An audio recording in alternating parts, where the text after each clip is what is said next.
আহ, আজকে আমরা দেখব যে কিভাবে দুটি সংখ্যা যোগ করে তার যোগফল বের করতে হয় এরকম একটা সিম্পল প্রোগ্রাম সিপিপি ড্রয়েডের মাধ্যমে। তো চলুন শুরু করা যাক। তো প্রথমেই আমরা সিপিপি ড্রয়েডটা সার্চ করে ফেলি। CPP CPP droid. তো সিপিপি ড্রয়েডের এডিটরের মধ্যে আমার প্রথমে লিখতে হবে হচ্ছে hash include stdio sorry d stdio.h এটা ক্লোজ। তারপর হবে হচ্ছে এটা যে মেইন ব্র্যাকেটটা শেষ করলাম। তারপর হবে হচ্ছে থার্ড ব্র্যাকেট, যেটার ভেতরে যেহেতু আমি দুটো সংখ্যা যোগ করব তার মানে আমি ইউজারের কাছ থেকে দুটো সংখ্যা ইনপুট নেব, ঠিক না? তো ইনপুট নেওয়ার জন্য আমি দুটো সংখ্যা নিলাম। প্রথমে ভেরিয়েবলগুলো ডিক্লেয়ার করে ফেলি, তিনটা ঘর। তো আমি একটার নাম দিলাম হচ্ছে এ, কমা দিলাম, একটা নাম দিলাম বি, এবং আউটপুট পাওয়ার জন্য আমার একটা ভেরিয়েবল লাগবে, এটা হচ্ছে সি। সি এর মধ্যে আমি ফলাফলটা রাখতে চাচ্ছি।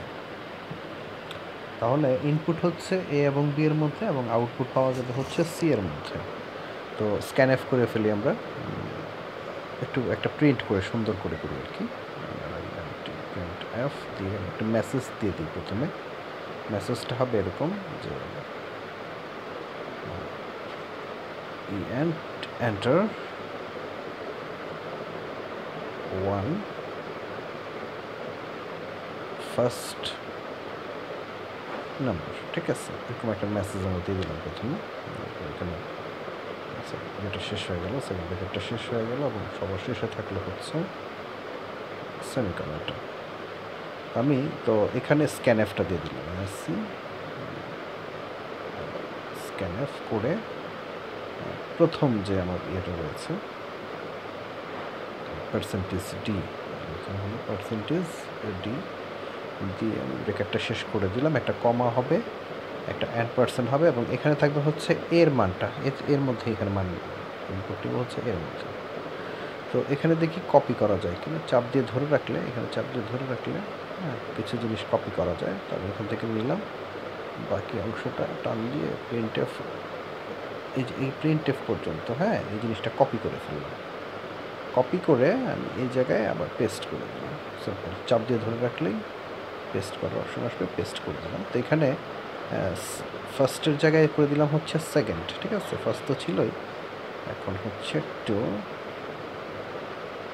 সেকেন্ড নাম্বার হয়ে গেল। আর এখানে এর জায়গায় করে দিলাম হচ্ছে বি, বাস কমার্সগুলো হয়ে গেল। তো এখন এর মধ্যেও আমি ইনপুট নিয়েছি এবং বি এর মধ্যেও আমি ইনপুট নিয়েছি। এখন আমি চাচ্ছি সি এর মধ্যে মানটা রাখতে। তো C equals, sorry C equals কোথায় গেল, সি তারপর দিচ্ছি হচ্ছে ইকুয়ালস এ প্লাস বি। এটা কী বলে, এটা প্রসেসিং স্টেটমেন্ট হয়ে গেল। এখানে এ এবং বি এর মান যোগ হয়ে সি এর মধ্যে রয়ে গেল। এখন আমি প্রিন্ট করে দিব, ঠিক না? সিম্পল প্রিন্ট করবো, প্রিন্ট এফ করে দিলাম। প্রিন্ট এফ কীভাবে করবো, আমি ডাবল কোটেশনের ভেতরে আমি লিখে দিলাম রেজাল্ট ইজ, রেজাল্ট দিয়ে আমি একটা কোলন দিলাম। কোলনের পরে এই জায়গায় ফরম্যাট স্পেসিফাইডটা দিলাম, যেখানে আমি চাচ্ছি যে কোনো ভেরিয়েবলের মান প্রিন্ট হবে। ব্র্যাকেটটা শেষ হয়ে গেল, এটা কমা শেষ হবে। আমরা সবাই জানি যে প্রিন্ট এফের পরে যদি ভেরিয়েবল দিতে হয়, ভেরিয়েবলের আগে % থাকে না, সেমিকলন দিয়ে দিলাম। এই হচ্ছে আমার প্রোগ্রাম শেষ। তো এখানে লিখে দিলাম হচ্ছে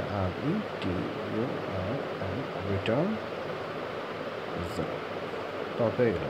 এই হচ্ছে মোটামুটি পুরো প্রোগ্রামটা, হ্যাশ ইনক্লুড এখান থেকে ধরে পুরো প্রোগ্রামটা এভাবে আছে। হ্যাঁ, তো রিটার্ন 0 হয়ে গেল। আর তো কিছু নাই। তো আমি কী করবো, সিম্পল এটাকে সেভ করবো। সেভ করবো প্রজেক্ট জুন 9a.cpp আছে। কম্পাইল করলাম, দেখি কোনো ভুল রয়েছে কিনা। কোনো ভুল নেই, কোনো কম্পাইলে কোনো ভুল হচ্ছে না। আমি এটা রান করলাম। তো আমাকে প্রথমে মেসেজ দেখাচ্ছে যে তুমি প্রথম নাম্বারটা এখানে ইনপুট দাও। তো দিলাম আমি 23, 23। এন্টার দিলাম, আমাকে বলছে যে তুমি দ্বিতীয় নাম্বারটা ইনপুট দাও। তো আমি এখানে কত দিব? আমি এখানে দিলাম হচ্ছে 27। তাহলে ফলাফল কত আসবে? Result is 50। Termination session start. তার মানে আমি একটা সিম্পল যোগের প্রোগ্রাম করে ফেললাম সিপিপি ড্রয়েড দিয়ে। তো তোমরাও এভাবে সিপিপি ড্রয়েডের মধ্যে বিভিন্ন প্রোগ্রাম করো এবং সেগুলো দেখো। আমি চেষ্টা করব কোডটা নিচে কমেন্টসের মধ্যে বা ডিসক্রিপশন